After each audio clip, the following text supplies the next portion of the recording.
assustados. Por quê?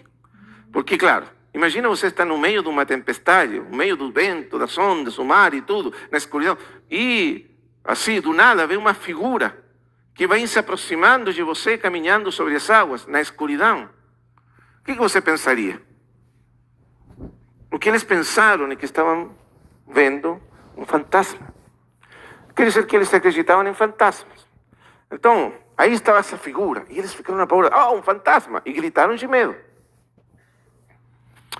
Mas por quê? Porque o sinal, ou o milagre, era tão incomum que não dava para dar outra explicação. Eles nunca imaginaram que era o Senhor Jesus que estava vindo para eles, caminhando sobre as águas. Mas era mesmo. Porque o Senhor foi buscar eles no meio da situação para salvar eles, para ajudar eles, para livrar eles do que estavam experimentando. E aí chegou o Senhor a ajudar eles. E entrou na barca. Você sabe que os outros evangelhos, por exemplo, Mateus diz que Pedro pediu falou, Senhor, se és tu, então manda que eu vá a ti, caminhando sobre as águas. E Pedro caminhou um pouquinho, apenas um pouquinho, logo afundou. E o Senhor tirou ele e resgatou ele. Mas João não enfatiza isso. Os olhos de João não estão naqueles pontos. O ponto central de João é esse. O Senhor faz coisas surpreendentes, milagres surpreendentes, mas apenas para aqueles que creem nele. Os que não creem, não têm nada dele. E por isso aparece esse sinal. E o outro ponto que é importante ressaltar, e logo vamos a ir rapidamente para o seguinte sinal, é que, você lembra que quando nós falamos de o Senhor, de que o primeiro sinal, o sinal da conversão da água em vinho, de alguma maneira representa, nos explica todos os outros sinais. E esse primeiro sinal nos fala de que em Cristo tudo se faz novo, que Ele veio para ser o princípio de uma nova criação. Muito bem. A velha criação caiu e se tornou hostil ao ser humano. Nós temos terremotos, temos furacões, temos tormentas, temos ventos, coisas que acontecem nesse mundo que são doenças, que são o efeito da queda da primeira criação, da irrupção do pecado e do mal no mundo. E nós sentimos constantemente os efeitos dessa criação que foi, como diz Paulo, sujeita à vaidade, por causa do pecado, mas também sujeita em esperança. E aqui, o Criador de tudo, aquele que criou tudo, entrou na sua criação, se fez homem, entrou na criação dele para redimir também a sua criação. E ele então está trazendo o reino de Deus não apenas para o homem, mas também para a criação dele. E todas as coisas se sujeitam a ele. O mar se sujeita a ele. As ondas do mar se acalmam. O vento se acalma. Tudo vem a estar sujeito sob a sua soberana autoridade e vontade. Ele é o Senhor de todas as coisas. Ele é o Senhor sobre todas as coisas. Ele é o Senhor da criação. Não existe nada nesse mundo. Nem a galáxia mais, vamos dizer assim, nem a maior galáxia do universo, nem o átomo mais pequeno desse universo. Tudo está sujeito a Ele. E Ele governa sobre tudo. Então Ele aparece aqui como aquele Senhor sobre tudo. E como nós sabemos que é uma revelação clara da sua, vamos dizer, sua soberania divina, sua autoridade divina sobre a criação. Ainda que João nos diz isso, os outros dois evangelhos nos diz que o efeito do milagre do Senhor caminhando sobre as águas e vindo até eles foi tão grande, tão impactante na vida deles, que eles, quando terminou a travessia e chegaram do outro lado, eles se prostraram e o adoraram. Reconheceram nele o Deus soberano sobre todas as coisas. Então aí temos esse milagre que faz, vamos dizer assim, aparece assim como um sinal entre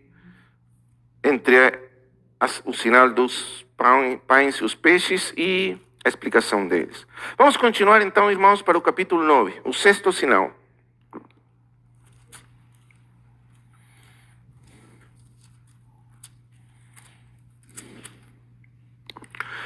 Para entendermos esse sinal, nós precisamos olhar um pouco mais para a estrutura do Evangelho de João. O livro de João pode ser dividido em 3 partes, ou 3 ênfases. Na primeira parte, a ênfase é Jesus, a vida, ou está na vida que ele trouxe ao mundo, a vida eterna. Jesus é quem traz a vida e é a vida. Essa é a primeira parte. A segunda parte, que começa no capítulo 8, é Jesus, a luz do mundo, e vai até o capítulo 12. Então, primeira parte, Jesus, a vida, ou a vida que veio com ele, a vida eterna, divina. E a segunda parte, a luz. Jesus, a luz do mundo. E a terceira parte vai desde o capítulo 13, versículo 1, até o final. E aí a ênfase é o grande amor de Cristo. O amor de Cristo. Então, vida, luz e amor. Essas são as 3 grandes ênfases nas quais João divide o seu evangelho. Aqui, no capítulo 9, nós estamos na segunda parte, onde a grande ênfase é a luz do mundo. Vamos ler o capítulo 8, versículo 12. Aqui começa a segunda parte.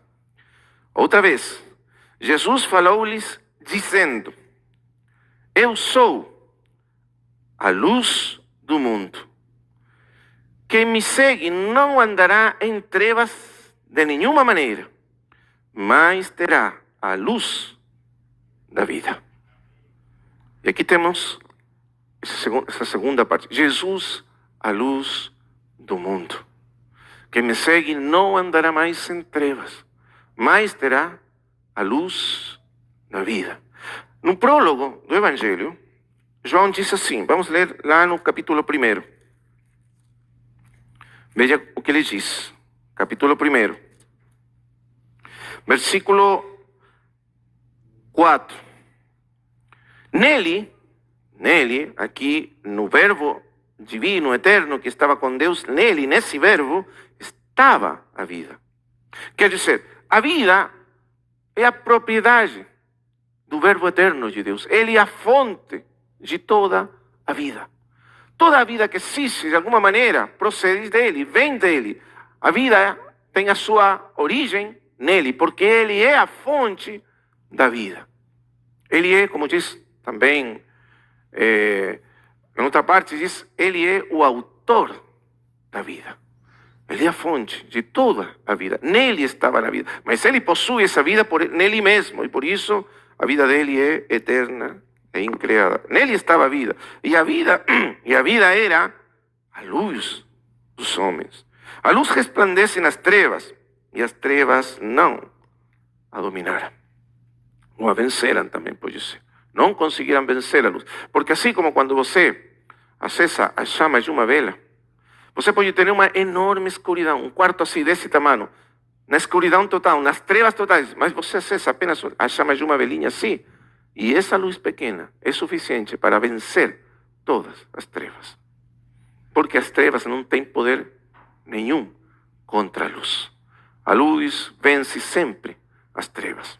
E esse mundo jaz nas trevas. Mas que trevas são essas?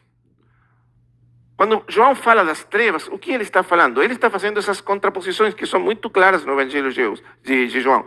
Vida e morte, luz e trevas. Esses pares dele.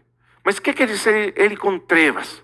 Ele não está falando de algum princípio maligno, eterno, oposto a Deus, como pensaria nos dualismos filosóficos.